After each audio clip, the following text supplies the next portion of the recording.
जैसा कि बच्चों मैंने पहले अपने वीडियो में आपको स्वर का बताया था। अब आता है व्यंजन के भेद। व्यंजन के 3 भेद होते हैं, स्पर्श व्यंजन, अंतस्थ व्यंजन और ऊष्म व्यंजन। कौन-कौन से भेद होते हैं? स्पर्श व्यंजन, अंतस्थ व्यंजन और ऊष्म व्यंजन। स्पर्श व्यंजन, स्पर्श यानी कि किसी चीज को छूना, छूने के समान। व्यंजनों के उच्चारण श्वास, वायु और जीभ, मुख के भागों को स्पर्श करती है। मुख के भागों को स्पर्श करती है, वे स्पर्श व्यंजन कहलाते हैं। और स्पर्श व्यंजनों की कुल संख्या 25 होती है। कितनी होती है? 25 होती है। स्पर्श व्यंजनों की कुल संख्या 25 होती है। अब जैसे कि स्पर्श व्यंजनों की कुल संख्या कितनी होती है? 25 होती है।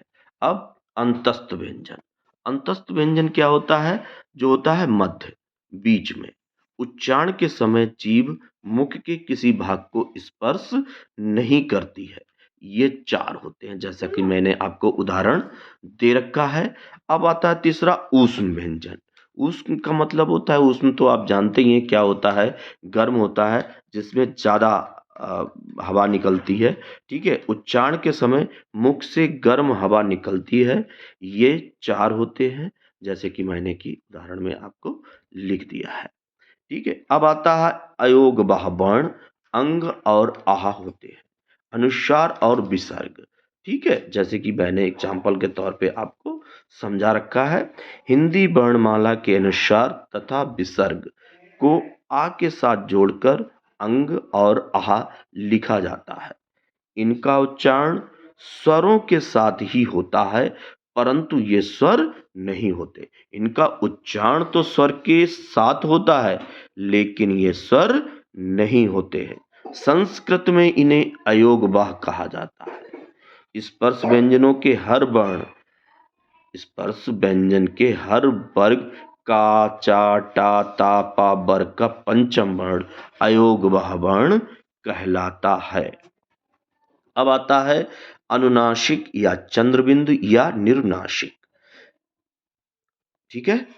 इसका चिन्ह चंद्र की बिंदी इसे कहते हैं, हमारे यहाँ चंद्र की बिंदी कहते हैं, ठीक है? इसका प्रयोग उस जगह किया जाता है जहां उच्चारण अनुनासिक का होता है तथा जिसके ऊपर कोई मात्रा नहीं लगी होती है। मात्रा नहीं लगी होती, जैसे चांद, आंख, हंसी। मैंने उदाहरण दे रखा है आपको। केवल मुख से बोले जाने वाले स्वर वर्णों को निरुनासिक कहा जाता है। सिर्फ मुख से बोले जाने वाले स्वर वर्णों को निरुनासिक कहा जाता है। अब आता है संयुक्त वर्ण। वे वर्ण जो 2 वर्णों के मेल से बने होते हैं, संयुक्त वर्ण कहलाते हैं। संयुक्त वर्णों की संख्या 4 ही होती है, छ, त्र, ज्ञ और श्रा, ठीक है? ये 4 वर्ण होते हैं, ये संयुक्त वर्ण कहलाते हैं। अब आते हैं, अब मैंने यहाँ पर दिया गया है वर्ग, का वर्ग, चा वर्ग, टा वर्ग, ता वर्ग, पा वर्ग, ठीक है? स्पर्श व्यंजनों को 5 वर्गों में विभाजित किया जाता है। कितने वर्गों में विभाजित किया जाता है? 5 वर्गों में। का को कंठ से, चा तालु से, टा मूर्धा, ता दंत और पा ओष्ठ, सबको वर्ग, और यहाँ पर मैंने लिखा हुए हैं स्पर्श व्यंजन। अब आता है अल्प प्राण। अल्प प्राण प्रत्येक वर्ग का पहला, तीसरा, पांचवा वर्ण अल्प प्राण व्यंजन कहलाता है। अंतस्थ व्यंजन भी अल्प प्राण व्यंजन है। अब मैंने कहा वर्ण, अब यहाँ पर क्या बोला है? पहला। पहला मतलब का, क्या हो गया? पहला, और ये का हो गया। फिर बोला तीसरा, तीसरा मतलब गा, ठीक है? और पांचवा मतलब आ, अंगा, ठीक है? ये आपके क्या हो गए? अल्प प्राण हो गए। प्रत्येक, प्रत्येक का मतलब क्या हुआ? हर एक का पहला, तीसरा और पांचवा, पहला, तीसरा और पांचवा, पहला, तीसरा और पांचवा, पहला, तीसरा और पांचवा, ये क्या कहलाते हैं? अल्प प्राण कहलाते हैं। फिर आता है महाप्राण। प्रत्येक वर्ग का दूसरा व चौथा वर्ण, दूसरा और चौथा, कौन सा? दूसरा और चौथा, दूसरा और चौथा, दूसरा और चौथा, दूसरा और चौथा, दूसरा और चौथा, ये क्या कहलाते हैं? महाप्राण कहलाते हैं। अब अघोष वर्ण, स्पर्श व्यंजनों के प्रत्येक वर्ण का पहला व दूसरा वर्ण और सासा, ठीक है। और एग्जाम्पल दिया गया है, पहला और दूसरा, मतलब ये पहला दूसरा, ये पहला दूसरा, ठीक है, ये पहला दूसरा, ये पहला दूसरा, ये पहला दूसरा, ये पहला दूसरा, ये पहला दूसरा, क्या कहलाएंगे? अघोष वर्ण कहलाएंगे। क्या कहलाएंगे? अघोष वर्ण। और घोष वर्ण क्या कहलाएंगे?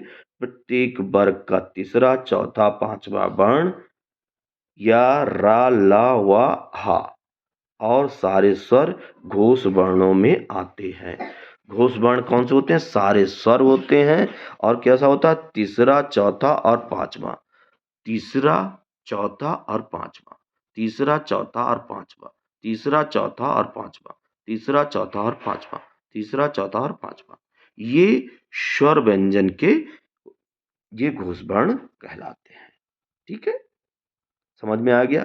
अगर कोई भी कुछ भी ना समझ में आ रहा हो मेरे वीडियो में, तो आप प्लीज़ हमें कमेंट्स करके ज़रूर बताएं, ताकि हम अपने आप को सुधार कर सकें। आज ये मेरा पहला वीडियो है और मैं इसे अपलोड कर रहा हूँ आप लोगों के लिए। हर तरीके से इनको देखिए। अब देखिए, उच्चारण स्थान के आधार पर वर्ण, स्वर हो या व्यंजन, सभी वर्ण मुख के भिन्न-भिन्न भागों से बोले जाते हैं। मुख के भिन्न-भिन्न भागों से बोले जाते हैं। और मुख के कितने भाग होते हैं? 6 भाग होते हैं। कंठ, तालु, मूर्धा, दाँत और ओठ और नाक। ठीक है? ये 6 भाग होते हैं।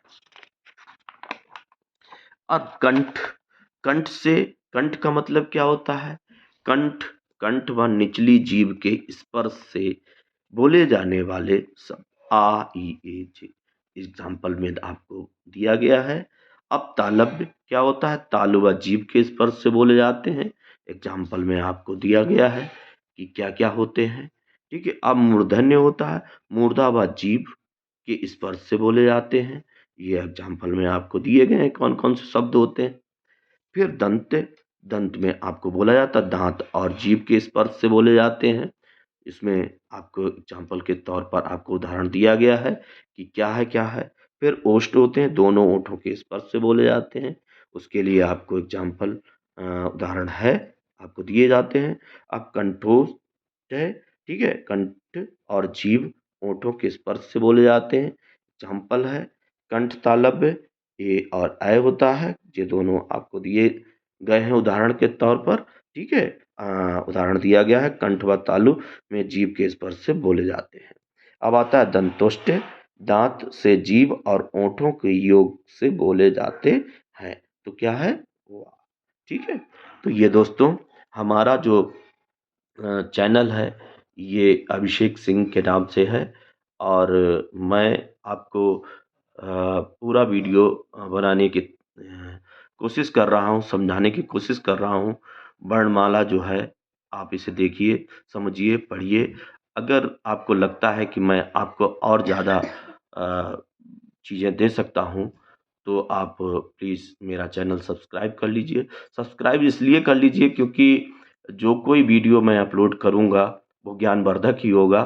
ठीक है? और मैंने आपको जैसा कि बताया कि पुलिस की, खासकर पुलिस की तैयारी के लिए मैं ये हिंदी का पूरा चैप्टर आपको हर दिन 1 से 2 टॉपिक अलग-अलग तरीके से आपको देता रहूँगा।